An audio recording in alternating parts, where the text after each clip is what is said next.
तो जब content duplication होती है उसके सोल्यूशन भी होते हैं। उनमें से डिफरेंट सोल्यूशन डिफरेंट तरह के सिनेरियो में अप्लाई होते हैं। सो अभी मैं बात करूंगा www या नॉन www को कैसे हैंडल करना है, और अगर HTTP और HTTPS जैसे डुप्लीकेशंस हैं तो इनको कैसे हैंडल करना है। तो इसको हैंडल करने का एक बड़ा सिंपल सा तरीका है, और एक ही कमांड से आप पूरी की पूरी वेबसाइट या उसकी पूरी की पूरी डुप्लीकेशन को आप हैंडल कर लेते हैं। तो होता क्या है कि जब भी आप एड्रेस चेंज करते हैं, फॉर एग्जांपल अगर आप जिस घर में रह रहे हैं आप एक नए घर में जाते हैं, आपका एड्रेस चेंज हो जाता है। इसी तरह से हमें मालूम है कि वेब के ऊपर हर एसेट का, हर फाइल का एक एड्रेस होता है, क्योंकि एक जगह पे होस्टेड होता है और वो उसका यूआरएल क्रिएट होता है। अगर वो यूआरएल हमने चेंज करना है तो उसके लिए भी हम एक एड्रेस चेंज की कमांड देते हैं, जो कि सर्वर के थ्रू अप्लाई होती है, और ये कमांड गूगल भी फॉलो करता है। गूगल को अगर आप ये बताएं कि भाई ये पुराना एड्रेस है और इसको अगर आप ओपन करेंगे तो ये नया एड्रेस ओपन हो जाएगा, तो वो उसको फॉलो करेगा और पुराने को वो ख़त्म करके नए को ही इंडेक्स कर लेगा।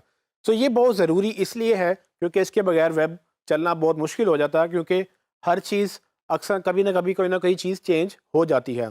तो फॉर एग्जांपल पहले हमारे पास HTTP पे SSL इंस्टॉल नहीं था, लेकिन जैसे हम SSL इंस्टॉल करेंगे तो हमारा यूआरएल चेंज हो जाएगा, और हमें सर्वर ये अलाउ करता है कि हम अपने नए यूआरएल्स को प्रमोट करें, पुरानों को ख़त्म कर दें। ख़त्म करने का तरीका क्या है कि अगर कोई उसको ओपन भी करेगा तो ऑटोमेटिकली वो रीडायरेक्ट होगा और उसको नया यूआरएल ही नज़र आएगा, पुराना नज़र नहीं आएगा। इसको टेक्निकल टर्म में रीडायरेक्ट्स बोलते हैं। ये अक्सर परमानेंट होते हैं और अक्सर टेम्परेरी होते हैं। परमानेंट रीडायरेक्ट्स हमें चाहिए होते हैं क्योंकि हमेशा हमेशा के लिए जो चीज़ चेंज हो चुकी है, आप उसको 301 जो कि परमानेंट यूआरएल का कोड है, आप 301 रीडायरेक्ट से उसको अप्लाई करते हैं, ताकि जब भी कोई गूगल या कोई भी और सर्च इंजन आपकी वेबसाइट क्रॉल करे उसको पता हो कि भाई ये अब पुराने ख़त्म कर देने हैं और अब नया एड्रेस इंडेक्स कर लेना है। तो फॉर एग्जांपल ये करना कैसे है? तो इसके लिए हमें सर्वर पे एक htaccess के नाम से फाइल पड़ी हुई होती है, उसके अंदर कमांड्स लिखनी होती हैं। आप ये खुद कर सकते हैं अगर आप थोड़ा सा इसको सीख लें, लेकिन आप अगर एक डेवलपर से हेल्प ले लें तो ज़्यादा अच्छी बात है, क्योंकि अगर गलत कमांड लग जाए तो पूरी की पूरी वेबसाइट बैठ भी सकती है। तो इसकी बेहतरी ये है कि आप पहले किसी डेवलपर के साथ डिस्कस कर लें। अपने क्लाइंट के अगर वेबसाइट आप हैंडल कर रहे हैं तो उनसे कहें अपना डेवलपर हमें कनेक्ट करवाएं, या वो अपने डेवलपर से बात करें कि हमें कंटेंट डुप्लीकेशन नज़र आ रही है जो कि एसईओ के लिए नुकसानदेह है और जो कि आपकी परफॉर्मेंस से बात आ जाएगी। आपने इसको फिक्स करवाना है, आप खुद कर सकते हैं तो ठीक है, नहीं तो आप डेवलपर से फिक्स करवाएं। तो पहली चीज़ हमने फिक्स करनी है कि www अगर यूआरएल उसमें नहीं है और मुझे डालना है पूरी पूरी वेबसाइट में, तो मैं कैसे डालूंगा? तो होगा क्या कि मेरी वेबसाइट है abcmobiles.pk, और इसको मैं चाहता हूँ कि जब भी कोई abcmobiles.pk लिखे तो मेरा www.abcmobiles.pk ओपन हो। अक्सर लोग www पसंद करते हैं, अक्सर लोग नहीं करते। तो ये भी हो सकता है कि आप इसको रिवर्स कर दें। आप कहें कि कोई www.abcmobiles.pk ओपन करे तो वो उसमें से www. निकाल दो, बाकी abcmobiles.pk वही वेबसाइट ओपन कर लो।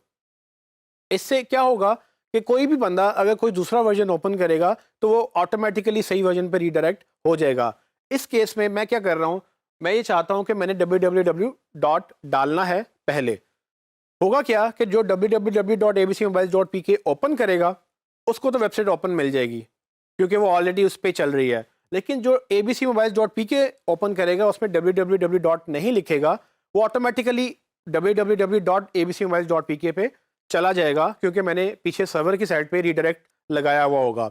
अब ये रीडायरेक्ट देखने में लगता कैसे है? तो ये एक छोटी सी कमांड आपको जो नज़र आ रही है, ये रीडायरेक्ट को एग्जीक्यूट कर रही है।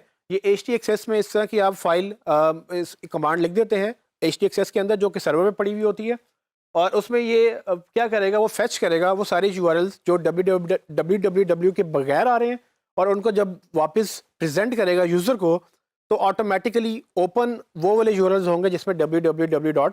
लगा हुआ होगा। तो सिंपल सी कमांड है, कोई भी नाम वो पकड़ेगा, वो देखेगा कि इसमें नहीं लिखा तो उसमें www ये 4 लेटर वो डाल देगा, अगर लिखा है वो कुछ भी नहीं करेगा, वो आपकी वेबसाइट वैसे ही ओपन हो जाएगी। इससे ये होगा कि आपके जो 2 वर्जन थे अब 2 नहीं रहेंगे, वो एक हो जाएगा। गूगल भी उन सबको देखेगा कि उसको भी एक ही वर्जन मिलेगा और यूज़र को भी एक ही वर्जन मिलेगा।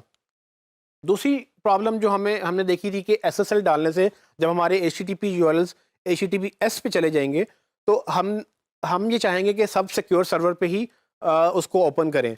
तो मैं क्या करूँगा, सेम कमांड उससे मिलती जुलती कमांड हम htaccess में लिखेंगे। उसमें होगा ये कि आपके जितने भी HTTP URLs जो होंगे वो ऑटोमेटिकली रीडायरेक्ट होंगे और HTTPS से ओपन हो जाएंगे। तो इसकी कमांड भी सेम कुछ इसी तरह से लिखी जाएगी और इससे भी क्या सोल्यूशन निकलेगा, एक तो ये कि आपकी वेबसाइट सिक्योर वेबसाइट सारे एक्सेस कर सकेंगे, चाहे वो सिक्योर URL डाल रहे हैं या नहीं डाल रहे हैं, या आपने इनेबल करना है या अपने क्लाइंट की वेबसाइट में इनेबल करवाना है ताकि आपका कस्टमर उसको सिक्योर हमेशा वेबसाइट मिले। दूसरी चीज़ क्या होगी कि आपके जो 2 वर्जन थे, जो HTTP यानी कि रेगुलर URL भी ओपन हो रहे थे और HTTPS के साथ भी वही URL ओपन हो रहा था। गूगल की नज़र में ये 2 URL थे। गूगल इन दोनों को जब एक देखेगा, क्योंकि जो भी आप ओपन करें वो अल्टीमेटली एक ही ओपन करेगा जो कि HTTPS है, तो गूगल समझेगा कि इसकी 2 पेजेस नहीं हैं, ये 2 वर्जन नहीं हैं, वो एक ही वर्जन को कंसिडर करेगा और इससे आपकी प्रॉब्लम सॉल्व हो जाएगी जो कि कंटेंट डुप्लीकेशन की प्रॉब्लम है। अच्छा, ये चीज़ें HE एक्सेस से भी हो सकती हैं, लेकिन वर्डप्रेस में अक्सर प्लगइन मिल जाते हैं जिसके थ्रू आप without going to the server, यानी कि आप सर्वर में लॉगिन किए बगैर भी वर्डप्रेस के अंदर से ही ये इसको हैंडल कर सकते हैं। सो जैसे कि मैंने आपको पहले ही बताया कि वर्डप्रेस एक बेस्ट CMS है, अगर आप वो यूज़ करेंगे तो आपकी ये प्रॉब्लम भी विद इन द प्लगइन आप हैंडल कर लेंगे और आपको बेशुमार प्लगइन मिल जाएंगे जिसमें आपको ये सहूलत मिलेगी कि आप ये प्रॉब्लम फिक्स कर लें।